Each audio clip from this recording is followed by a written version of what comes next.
Hello people, right, so the idea of this video is that I want to talk you through this grid that you're filling in.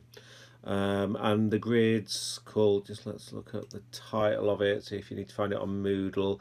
Nice, easy, concise title. Aspects of Tragedy in Death of a Salesman quotations grid, MG. Okay, there's a couple of versions of this on Moodle, but the MG one is the one that I've customized a little bit and I want you to fill in. So I've done two customizations to help you with it really. One is I've taken these aspects of tragedy, which are this list that the exam board gives, and that really helps us to think about our texts in ways in which will be relevant to exam answers. Okay, so it's getting to what matters for exam answers. And then I've taken those aspects of tragedy, I've tried to link them specifically to Death of a Salesman because the exam board doesn't do that specifically, so I've done that. And I've also made some notes in italics in the boxes that I want you to fill in, which gives you some prompts and ways, starting points really.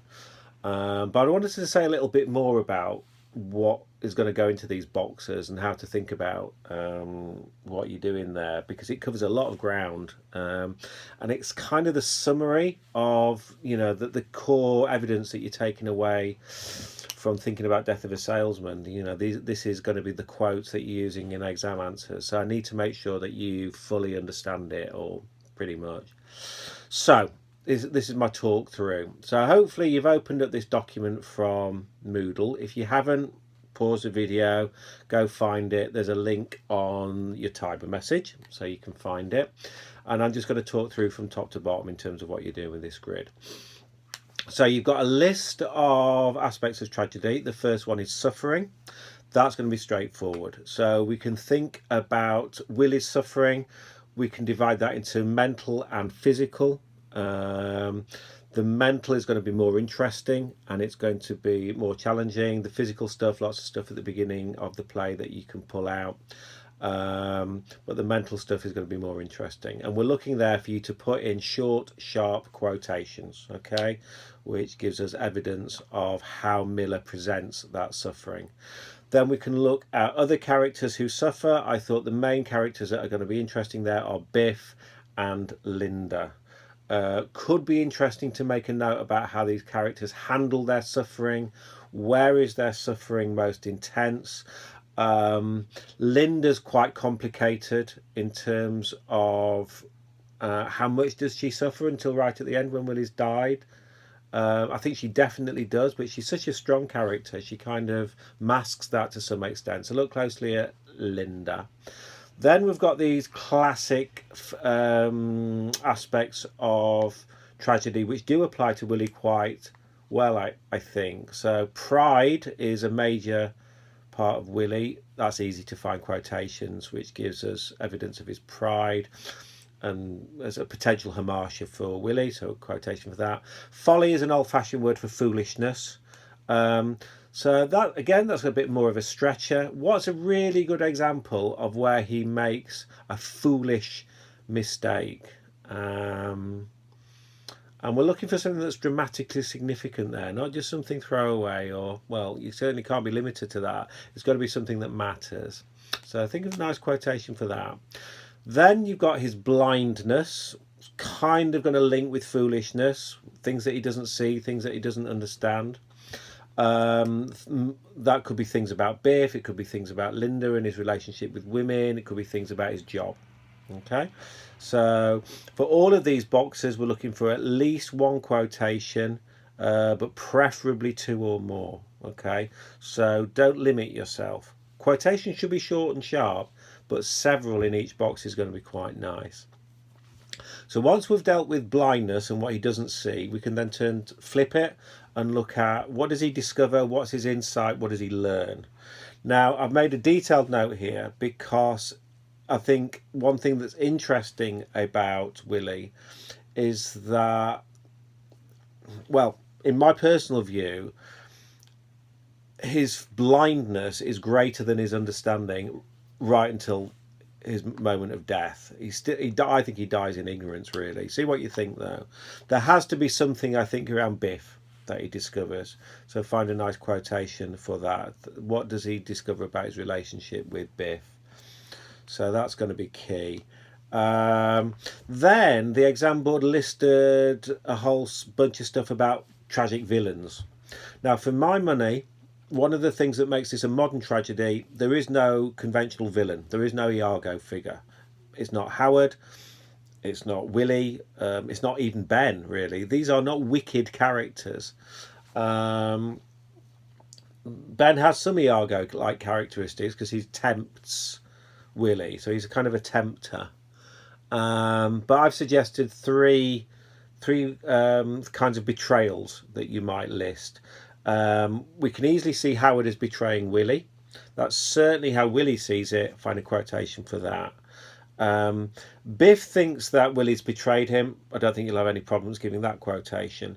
And then, more complicated, Willie thinks that Biff has betrayed him.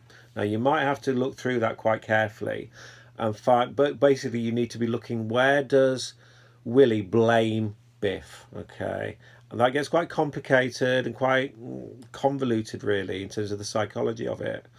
But Willie definitely pins blame on Biff. So look for that. Look for a quotation. And this might be a place where you don't just leave it at the quotation. You give a little bit of an explanatory note about what does this quotation mean. You might have to go into subtext, because I think the psychology gets quite complicated here. Well, have a look at that, see what you think. Tragic inevitability, classic aspect of the standard recipe for tragedy, the idea of fate and destiny. Okay, I think that's fairly straightforward for Death of a Salesman, and I've given you some examples of why we feel throughout this play that Willie is doomed. Okay, so I've given you some italics to get you started on that. You might but find quotations, but also specific plot moments as well you might give as evidence. Okay, so coming towards the end of it now. The idea of order versus chaos is a very powerful idea when we're looking at stories in general and drama in particular. So this is a chance really to look at how Willie impacts on Biff and how he impacts on Linda. So when we get the flashbacks, we get a flashback to an idea of a family which is happy and content and stable. And what we get in this play is a movement from stability to instability. So if you were using words like collapse, disorder, chaos, instability, that's quite a deep way of looking at where the tragedy brings us. Give me some quotations for that. Write down some quotations which seem to show things falling to pieces. Okay, that's going to happen on different levels. Inside Willie's head, in his relationships, in his life, okay, and in the world around him. Okay, I mean, here's one we could just throw in, which I think is poetic and resonant and symbolic. The woods are burning, boys. The woods are burning. He says that a couple of times. It's a metaphor. It's a symbol. It's pointing towards this idea of things being destroyed, things falling to bits. All right. So that's. But then find some quotations which show what that means in practical terms. You know, what is burning down around Willie exactly. Idea of revenge. Is this a revenge play? Not really. But if we're looking around for any sorts of elements of revenge, Willie thinks that Biff has ruined his own life in order to take a kind of revenge against Willie. So this is kind of Biff find a way to punish Willie by, and he uses this word spite, doesn't he, at the end of the play. So look for this word where he's using the word spite. Read through that. Make sure you understand that in Willie's mind, this is Biff taking revenge on his dad. I don't know if you think he really is. Maybe on a subconscious level, he might be. This is a way to torture his father by ruining his own life. Obviously, that's kind of crazy, but you know, people do crazy things. I suspect that this is something that Willie's invented, but I think it's open to interpretation, really. Moments of happiness would be a nice thing to look at. And the nice thing to think about is there's two places where Miller shows Willie and the family finding happiness. They look backwards, they look forwards. Okay, so there's this look back, the flashbacks where Willie regresses into the past life. Lots of happiness there. Find some neat and tidy quotations for that. But then also this idea of looking forwards, and that's around the Lohman brothers, okay, and this idea that they can create a successful partnership and a prosperous future. So find the quotation for that. And then you got this deeper idea, the loss of identity. It's part of the exam board's list of a thing that happens in tragedy. I think we can definitely find it in Willie. We can fairly straightforwardly find it in his mental breakdown. So you need a neat quotation or two to show how his mind's kind of collapsing, falling to pieces. But you might find a kind of a confusion over identity, even when he's not kind of going mad, in terms of Willie not really knowing who he is. You might find evidence of that in the funeral, where characters are talking about, did he know himself? Did he know what was good for him? Did he know what he was about? What kind of man he was? So I think there is a kind of confusion in identity. I mean, one example is that Willie lives a life of a family man and a good and dutiful father, okay, and that's important for him, his sense of self. But then there's this secret life where he's a philanderer and an adulterer with this woman in the hotel room. So that's an example where I think there's an identity confusion. You know, what is Willie about? What are his ideals and values?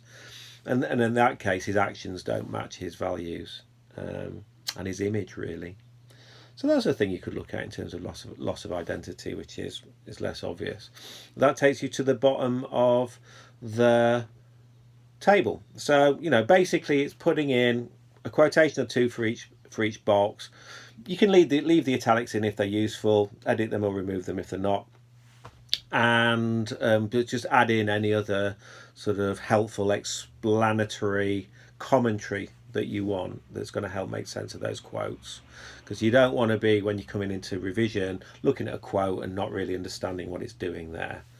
So some kind of explanation might well be useful, but I'll leave that to you. You don't need to be handing that sheet in, because it is for your file, whether that's a virtual folder on your computer at this stage or a printout for your folder later on. But yeah, going to be a key revision resource. So just thought that just talking it through might be useful before you get let loose on that, because there's a lot of ideas in this, and it's kind of the big overview, really. So I didn't want you to be feeling at a loss with it and not sure where to go with it. But follow your own instincts as well. If you see ideas that I haven't covered in this little talk, add them in by all means. This grid can grow onto 2 or even 3 pages, so you don't need to limit yourself. Okay, best of luck with it. Hope it's useful to you. Take care. See you soon.